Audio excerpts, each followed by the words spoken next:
Bengaluru royal ചലഞ്ചേഴ്സിന്റെ ആവർത്തിച്ചുള്ള വിജയക്കുതിപ്പിന് തടയിടാൻ സഞ്ജുവും സംഘവും വേണ്ടി വന്നു. ഇന്ത്യൻ പ്രീമിയർ ലീഗ് എലിമിനേറ്ററിൽ ബംഗളൂരുവിനെ തകർത്ത് രാജസ്ഥാൻ റോയൽസ് ക്വാളിഫയറിലേക്ക്. കോഹ്ലിക്കും കൂട്ടർക്കും വീണ്ടും ഒരിക്കൽ കൂടി കണ്ണീർ മടക്കം. IPL 2024 എലിമിനേറ്റർ പോരാട്ടത്തിൽ രാജസ്ഥാൻ റോയൽസിന് ജയം. റോയൽ ചലഞ്ചേഴ്സ് ബംഗളൂരുവിനെ 4 വിക്കറ്റിനാണ് തകർത്തത്. വിജയത്തോടെ രണ്ടാം ക്വാളിഫയർ മത്സരത്തിന് റോയൽസ് ടിക്കറ്റ് എടുത്തു. സൺറൈസേഴ്സ് ഹൈദരാബാദാണ് കാത്തിരിക്കുന്നത്. ആദ്യം ബാറ്റ് ചെയ്ത RCBയെ 20 ഓവറിൽ 8 വിക്കറ്റ് നഷ്ടത്തിൽ 172 റൺസാണ് നേടിയത്. 19 ഓവറിൽ 6 വിക്കറ്റ് നഷ്ടത്തിൽ റോയൽസ് ലക്ഷ്യം കണ്ടു. മികച്ച ബൗളിംഗിലൂടെ RCBയെ 172 റൺസിൽ ഒതുക്കിയതിനാൽ റോയൽസിന് വിജയലക്ഷ്യം അപ്രാപ്യമായിരുന്നില്ല. നല്ല ആത്മവിശ്വാസത്തോടെയാണ് യശസ്വി ജയ്സ്വാളും ടോം കോഹർ കാഡ്മോറും സ്കോർ പിന്തുടരാനെത്തിയത്. 15 പന്തിൽ 20 റൺസുമായി കോഹ്ലർ മടങ്ങിയെങ്കിലും ജയ്സ്വാൾ നല്ല ഫോമിലായിരുന്നു. ജയ്സ്വാളിനൊപ്പം ക്യാപ്റ്റൻ സഞ്ജുവും നിലയുറപ്പിച്ചതോടെ രാജസ്ഥാന്റെ പ്രതീക്ഷ വർദ്ധിച്ചു. നന്നായി ബാറ്റ് ചെയ്തുകൊണ്ടിരിക്കെ ജയ്സ്വാൾ അപ്രതീക്ഷിതമായി പുറത്തായി. അതേ ഓവറിൽ സഞ്ജുവും പുറത്തായതോടെ റോയൽസ് ആരാധകർ സ്തംഭരായി. 13 പന്തിൽ 17 റൺസാണ് സഞ്ജു നേടിയെടുത്തത്.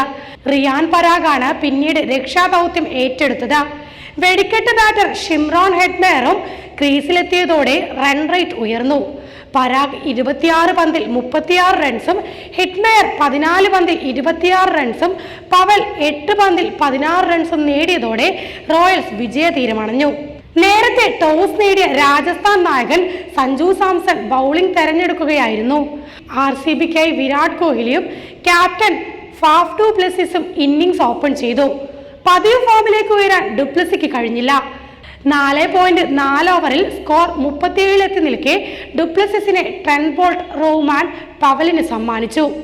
24 പന്തിൽ 33 റൺസ് എടുത്ത കോഹ്ലിയാണ് പിന്നീട് പുറത്തായത്. ഡുപ്ലസിസ് പുറത്തായ ശേഷം എത്തിയ കാമറൻ ഗ്രീൻ 21 പന്തിൽ 27 റൺസ് എടുത്ത് അശ്വിന്റെ പന്തിൽ പുറത്തായി.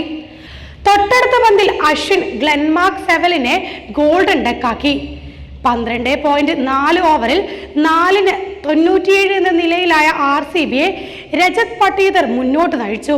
22 പന്തിൽ 34 റൺസുമായി ക്രീസിൽ നിലയുറപ്പിച്ച പട്ടീദറിനെ ആവേശ് ഖാൻ പറഞ്ഞയച്ചു. മഹിപാൽ ലോംറോർ 17 പന്തിൽ 32 റൺസ് സംഭാവന ചെയ്തപ്പോൾ ദിനേഷ് കാർത്തിക് 13 പന്തിൽ 11 റൺസ് എടുത്ത് പുറത്തായി. ലോംറോർ, ദിനേഷ് കാർത്തിക് എന്നിവരുടെ വിക്കറ്റുകൾ കൂടി ലഭിച്ചതോടെ ആവേശ് ഖാന് 4 ഓവറിൽ 44 റൺസിന് 3 വിക്കറ്റായി.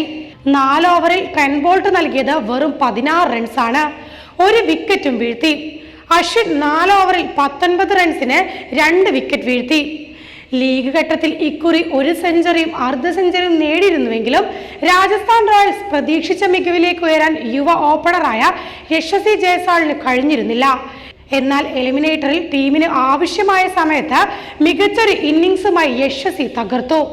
ആക്രമണ ഇന്ത്യൻ്റോടെ ബാറ്റ് വീശിയ ജയ്സ്വാൾ 30 പന്തുകളിൽ നിന്ന് 8 ബൗണ്ടറികളോടെ 45 റൺസാണ് ഈ കളിയിൽ നേടിയത്. താരത്തിന്റെ ഇന്നിംഗ്സ് മികച്ച തുടക്കം നേടാൻ രാജസ്ഥാനെ സഹായിക്കുകയും ചെയ്തു.